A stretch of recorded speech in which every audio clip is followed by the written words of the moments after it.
Good day, Dr. Nellie again. We continue the series of operating in the courts of heaven, and today I still want to give you another case study to just help you understand some things that happen in your life that can cause some delay, some situations that you need to pay attention to, that you may have to actually deal with. Go into the archives, dig out most of these things so that your life can get to the full potential. And so I'm going to pick again a story from the book of Joshua chapter number 9. I want to show you how some of the things, some of the decisions that you make, that your parents made, and they've costed your life. I just want to show you from this particular story. Again, it is the same life of Joshua that I want to show you, because at this particular time, Joshua again has been told by the Lord never to get into any covenant relationship with any person as they get into possessing the land. But this is what happens in Joshua chapter 9 verse 14. The Bible says, "And the men of Israel took some of their provisions." These are the provisions of the Gibeonites. I'm paraphrasing. I don't want to read the whole story, but you'd be interested to read everything for you to appreciate what is going on.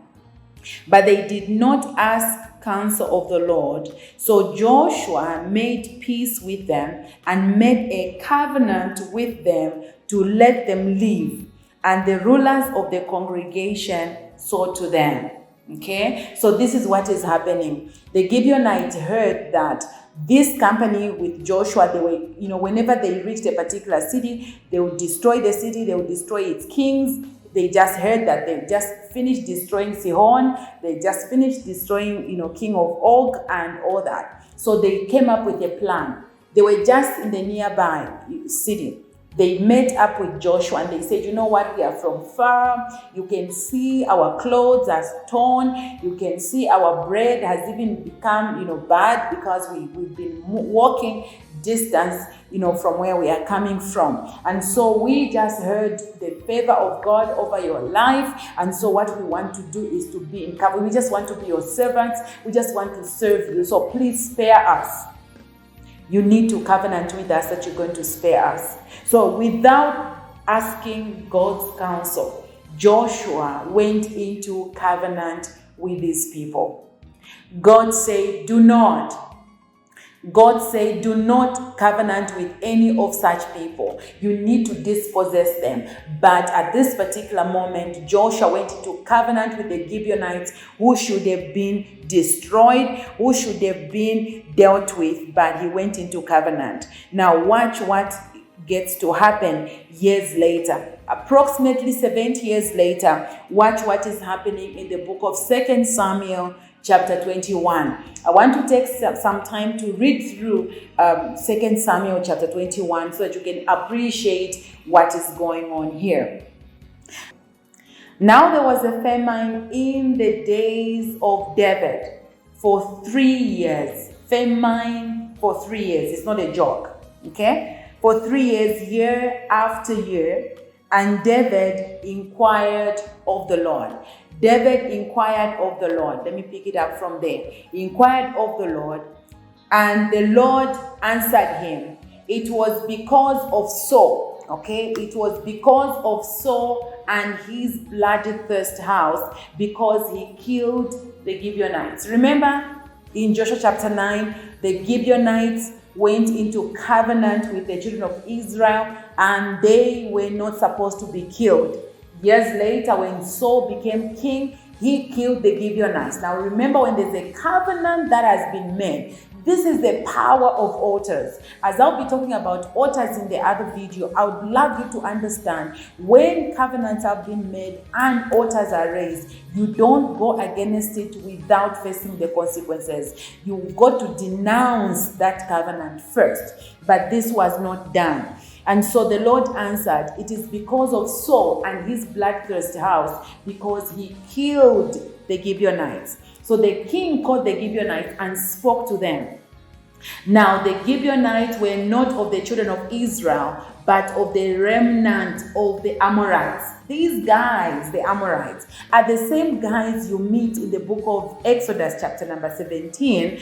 Remember the time that Joshua went into war as he was fighting, and when Moses' hands became weak and tired, Joshua was losing, because the moment he dropped his hands, Joshua was losing. They prevented the children of Israel reaching the promised land, moving at a certain speed according to how God had instructed them, because of these same guys. And there was a prophetic word that was released during this particular time that the Amorites need to be destroyed completely. They need to be killed completely because of what they had done. But you know what? You follow through. At a certain time, Joshua is told to destroy all the Amorites, and he goes in that place. What happens?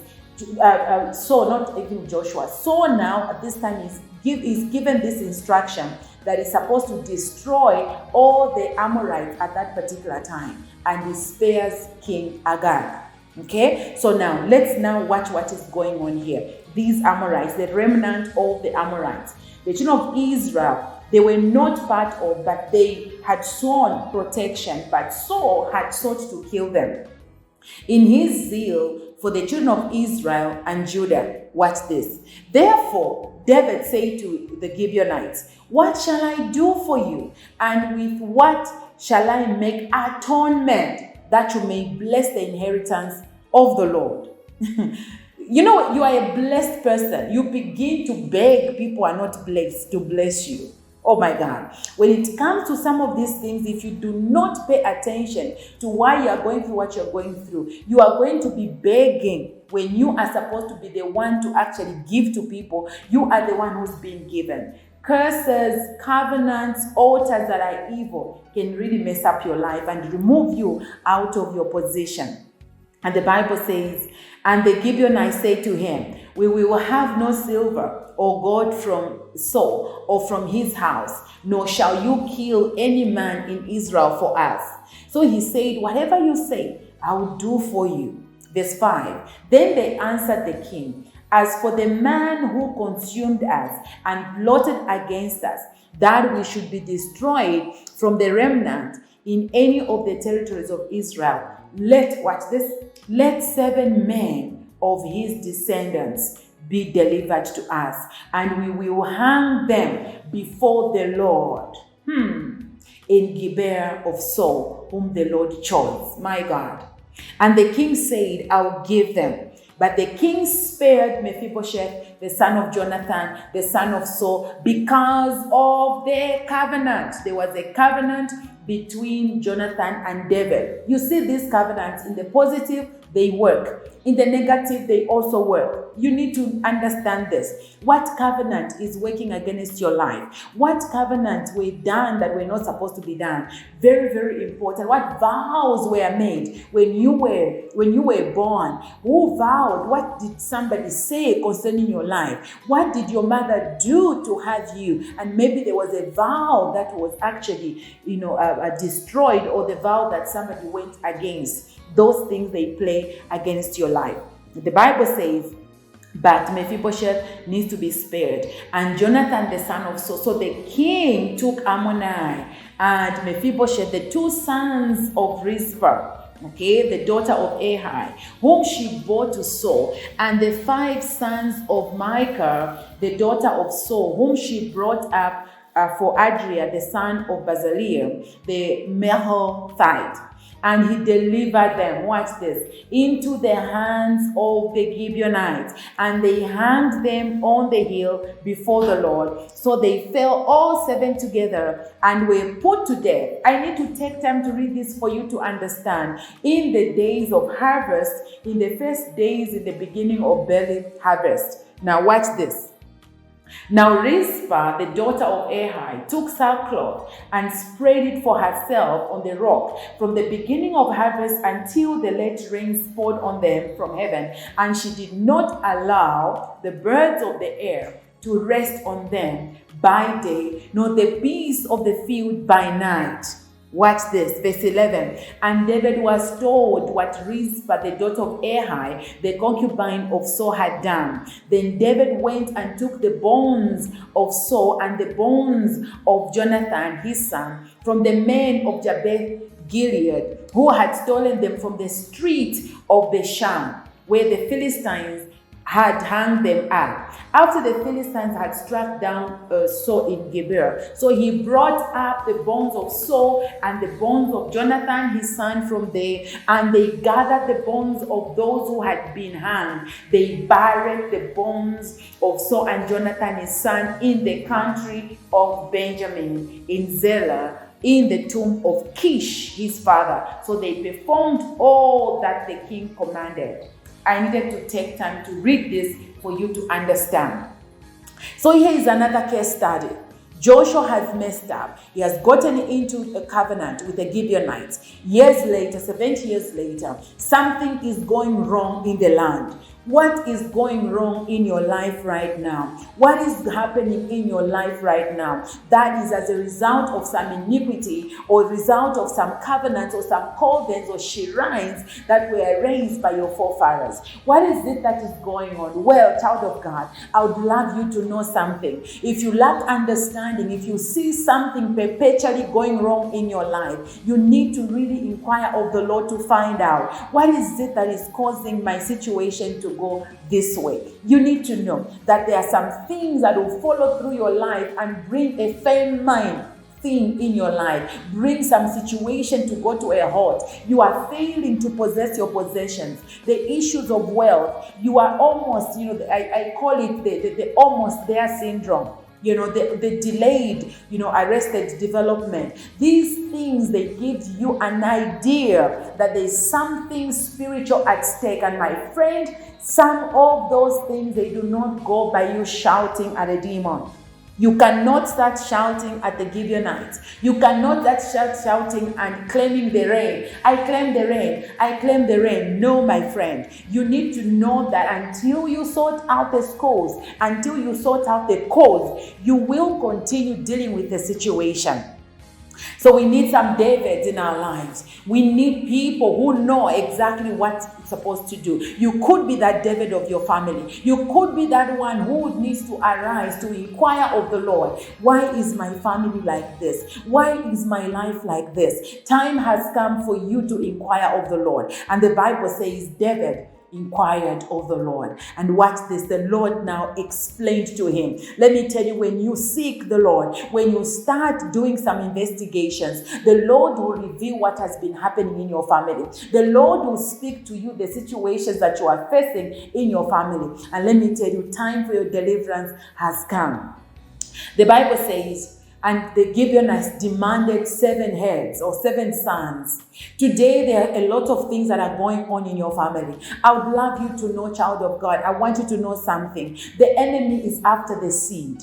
That is why, even in the book of Exodus, a decree was made, spare every girl, but kill every boy child. You've got to be aware the enemy is after the seed. Most of the things that are happening to the boy child now has been as a result of the continuity of the generation. This is why the enemy is capturing the boy child. As much as I love the way the girl child is becoming and the girl child is being given opportunities in the marketplace, we have the girl child now becoming a CEO. We have the girl child now becoming an apostle. Things are happening for girls, which is really good. But let me tell you, I feel in my spirit, I'm sensing in my spirit that there is actually a trap somewhere. As the girl child is arising, who is paying attention to the boy child? What is going on to the boy child? Why are we having a lot of cases of homosexuality today? Why are many men wanting to be girls? What is going on? Somebody has asked for the head of that boy child. Something is going on to the boy child. Now, when you go in the marketplace, you find that girls are taking, most of these positions, and boys are staying at home. Husbands are staying at home. When you have a stay-home husband and the wife is working, usually you've got to really work on the wife to respect the man who's not providing. Something is at stake. Who has requested for the head of that boy child? Who has requested for that boy child to lose the vision, to lose destiny? Because let me tell you, the issue about death may not necessarily mean dying per se physically, but let me tell you, when a man is not making money, when a man is not having business, because men, they feel the worth from their brain, when they are able to express themselves through provision, when they are able to express themselves through their mind game, and they are able to bring ideas, they feel more mature. This is very important. And so what the enemy is doing now is to kill the vision, is to kill and destroy the man's vision, kill the man's worth, and make the man's provision to be learned. Something is not right. Who has caused the famine in the land? In your family. You need to look through what is really going on in your family. What is happening when you see these signs in your family, where you have, maybe probably you've got a funeral or there's a wedding, and you see mostly women are the ones that are vocal, women are the ones that are in the forefront to choose the type of coffin, they are the ones in the forefront to make decisions, and men are drunks, men are not powerful, men are not making money, men are just, oh my God, you better know you've been played. You better know you've been plagued, because that's exactly where the enemy wants to place the man. It's in the place where there is no authority. It's in the place where he has lost his worth. That is what the enemy is looking out for. So I would love you to do some spiritual mapping. Check out in your family. What type of men do we have? Do they have authority? How do they excel? What is happening in their businesses? What is going on in their marriages? Do they have a voice? Very important. You've got to do that, spiritual mapping, because when you discover these things, they will help you to understand where the enemy has trapped you. Because let me tell you something, there's a sentence of death on the forehead of the boy child.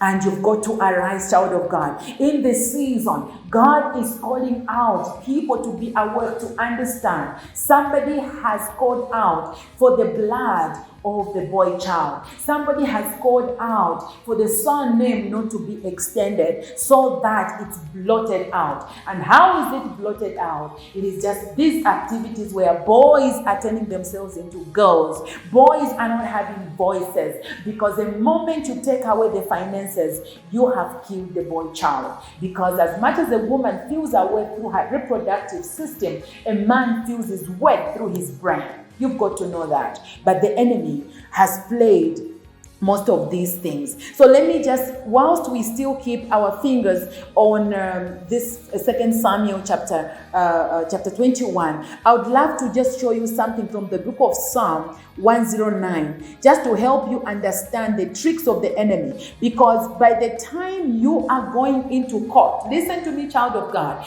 do not start praying without facts. Stop doing all the gymnastics if you don't know what you're dealing with. This is why you are fatigued.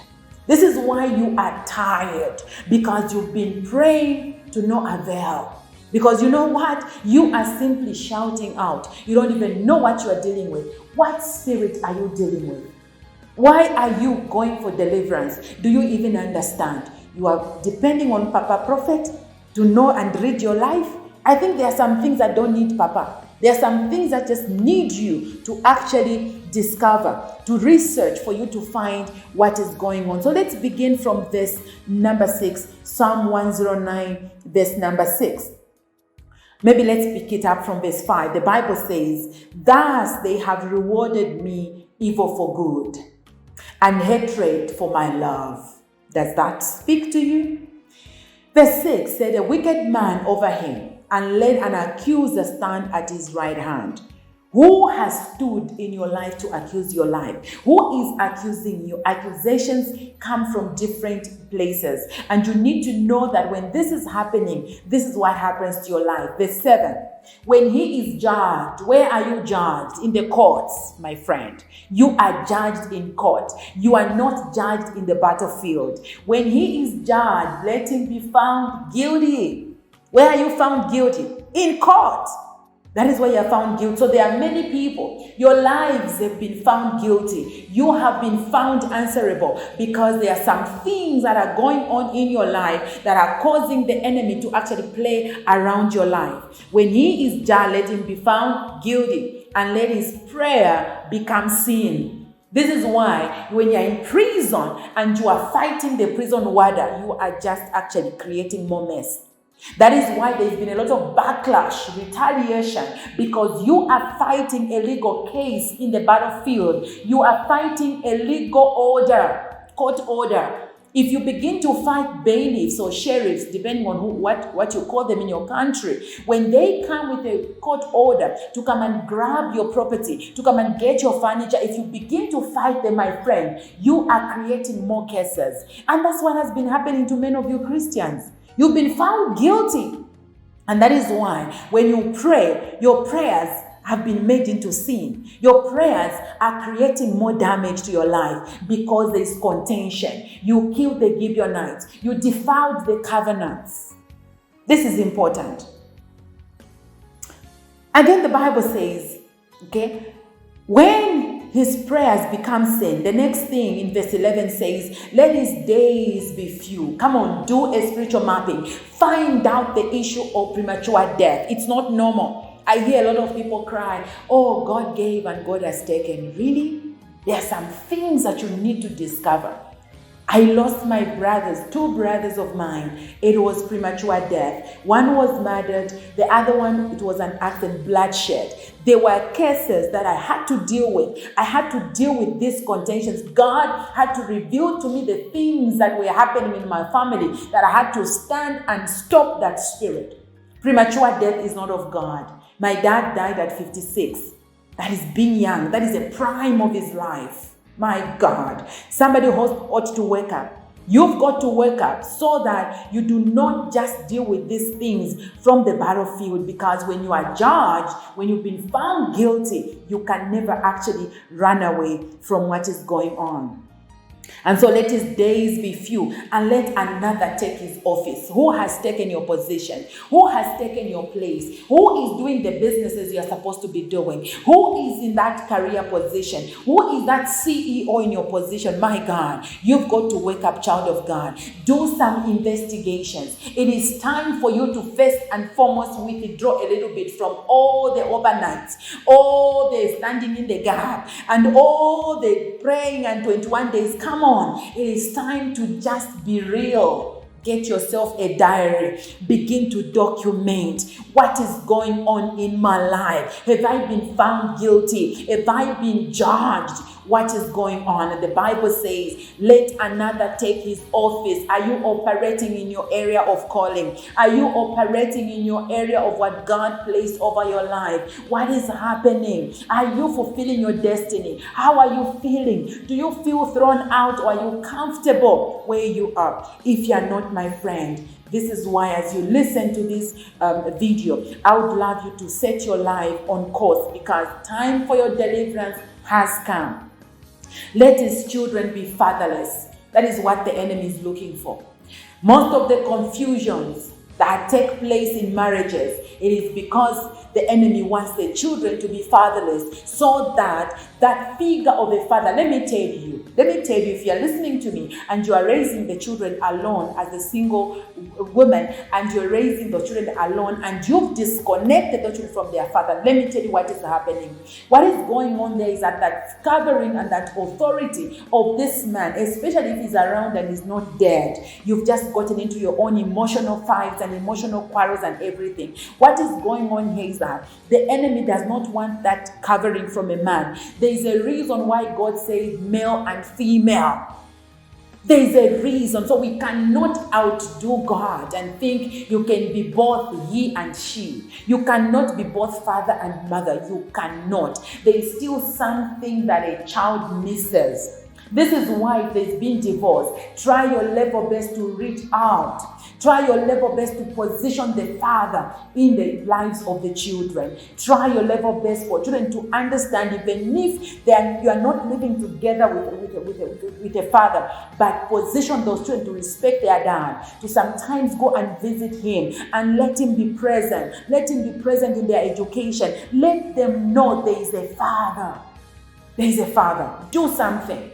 Your emotional pain and your love affair, let me tell you, has nothing to do with what the children are going through. You've got to do away with that pain that you have faced because things were not going well between the two of you. You've got to bring this thing into perspective. Because the enemy wants the children to be fatherless and his wife to be a widow. And widowhood here may actually mean that you are in a place of non-productivity. You are in the place where you're not conceiving ideas. You are in the place where you're not conceiving things and growing things, because when you are widowed, you cannot reproduce. And that's where the enemy wants to place you spiritually, where you are spiritually a widow, where you are not actually bringing about children. And children here may mean birthing other things, other new things, ministries, businesses, birthing other things that can actually bring increase in your life. Let his children continually be vagabonds and beg. A vagabond spirit is that lack of stability. Check your life out. Are you stable with what is happening? Relationship-wise, are you stable? How do you keep relationships? How do you keep jobs? How do you sustain and how do you remain consistent and commitment to get those businesses get to the fruition? What is going on? Do you easily give up? You could be carrying a vagabond spirit. A vagabond spirit causes you to actually run away from your own shadow. Disconnect from people who would have taken you to your destiny, and failing to connect critically so that you can find your potential. That is a vagabond spirit, my friend, and it is born out of this wicked man that stands to contend with you so that you don't get to where you're supposed to get. And so you become a beggar. Everything, whatever you are living for, that which is supposed to be yours, becomes as though it is not yours because you've got to beg. And it says, let them seek their bread also from their desolate places. Watch this. Let the creditor seize all that he has, and let strangers plunder his labor. Some of you, that is what is happening. You lose your house, you lose your business, you lose your marriage, you lose so much. The creditor is seizing. And the creditor here is the enemy, seizing what belongs to you, getting it away from you. What has been gotten away from you? Some of you, it is your happiness. It is your peace. You are not at peace because the creditor has actually gotten that. You are in the place of turmoil. You are in the place of pain. Who has taken away your peace? Because from the time you gave your life to Jesus, the new has come, the old has gone. You need to rest in him. Why are you still struggling? What is going on? Somebody has taken away your peace. The creditor has taken away your happiness, has taken away your joy. My God, you've got to investigate. What is it that is happening? Some of you are failing to forgive because peace has been taken away from you, and strangers are plundering your labor. Watch this from verse 12. Let there be none to extend mercy to him. Now let it be any to favor his fatherless children. Now watch verse 13. That is where I'm actually getting to. Let his posterity, my God, be cut off, and in the generation following, let their name be blotted out. Let the iniquity of his father be remembered before the Lord, and let not, oh my God, I don't know what is going on here. That is the plan of the wicked man. That is the plan of the enemy. When there is a curse in your life, when there is an evil foundation in your life, when some things ain't going the way they're supposed to go, child of God, check out.